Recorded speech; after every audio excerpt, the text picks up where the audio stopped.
Iran যুদ্ধে ধরাশায়ী Netanyahu এবারে গাজা উপত্যকার ৭০% ভূমি দখলে নেয়ার পথে হাঁটছেন। সম্প্রতি গাজার কথিত হলুদ রেখার সীমানা আরও বাড়িয়েছে ইসরায়েলি সেনারা। রাতের অন্ধকারে ট্যাঙ্ক নিয়ে খান ইউনিস এবং রাফা এলাকায় হলুদ রেখার সীমানা সম্প্রসারণ করে কংক্রিটের ব্লক স্থাপন করেছে ইসরায়েলের সেনারা। উচ্ছেদ করা হয় বেশ কিছু ফিলিস্তিনি পরিবারকে। এটি গাজার কথিত হলুদ রেখা। ২৩ সালের গাজার যুদ্ধের শুরুতেই ছোট্ট এই উপত্যকার অন্তত ৫৪% ভূমি দখলে নিয়ে কাল্পনিক এই হলুদ রেখা গড়ে তোলে ইসরায়েল। বসানো হয় সেনাদের ওয়াচ টাওয়ার। এই রেখার কাছে এলেই গুলি করে হত্যা করা হয় ফিলিস্তিনিদের। গেল মাসে গাজার আরও অন্তত ৭০% এলাকা দখলে নেয়ার ঘোষণা দিয়েছিলেন নেতানিয়াহু। এবার তিনি সেই দখলদারিত্বের পথেই হাঁটছেন। সম্প্রতি পূর্ব খান ইউনিস ও উত্তর রাফা এলাকায় কথিত সেই হলুদ রেখার সীমানা বাড়িয়েছে ইসরায়েল। সেখানে নতুন কিছু চিহ্ন ও কনক্রিটের ব্লক স্থাপন করা হয়েছে। গাজার আল তুফা এলাকায় ট্যাঙ্ক নিয়ে প্রবেশ করে কয়েকটি পরিবারকে এলাকাটি ছাড়তে বাধ্য করা হয়েছে। আল্লাহর কসম, আমরা জানি না কোথায় যাব। আমাদের যাওয়ার কোনো জায়গা নেই। আমরা এতদিন হামলার মধ্যেও টিকেছিলাম, কিন্তু এখন আর সহ্য করতে পারছি না। পরিবার পরিজন নিয়ে আমরা কোথায় পালাবো?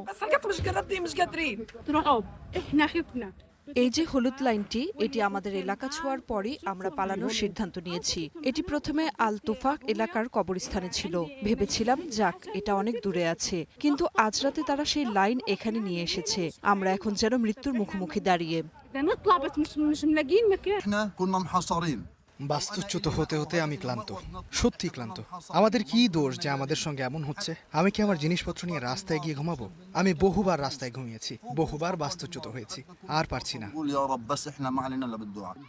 কেবল এই মানুষটিই নন, গাজার প্রায় ২০ লাখ মানুষের সবাই জীবনে বহুবার বাস্তুচ্যুত হয়েছেন।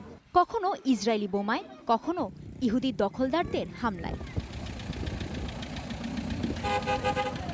২ বছরের যুদ্ধে গাজা এখনও ধ্বংসস্তূপ। একটি বাড়িও আর আস্ত নেই। তবু মরণ ফাঁদ হয়ে থাকা সেই বাড়িগুলোতেই ফিলিস্তিনিরা তাদের মাথা গোঁজার ঠাঁই করে নিয়েছেন। ২৩ সালের অক্টোবর যুদ্ধের পর কথিত হলুদ রেখার নামে শুরুতে গাজার ৫৪%, পরে ছোট্ট এই উপত্যকার ৬০% এলাকা দখলে নেয় ইসরায়েল। নেতানিয়াহুর এবার লক্ষ্য ৭০% ভূমি দখল। ইরান যুদ্ধে ধরাশায়ী নেতানিয়াহুর সামনে আগামী অক্টোবরে নির্বাচনের ভরাডুবির শঙ্কা। আর ফিলিস্তিনিদের শঙ্কা হল গাজার ৭০% ভূমি দখল করে কট্টরপন্থী ইহুদিদের ভোট টানার পথে হাঁটতে চাইছেন নেতানিয়াহু। কাজী শাহরিন, স্টার নিউজ।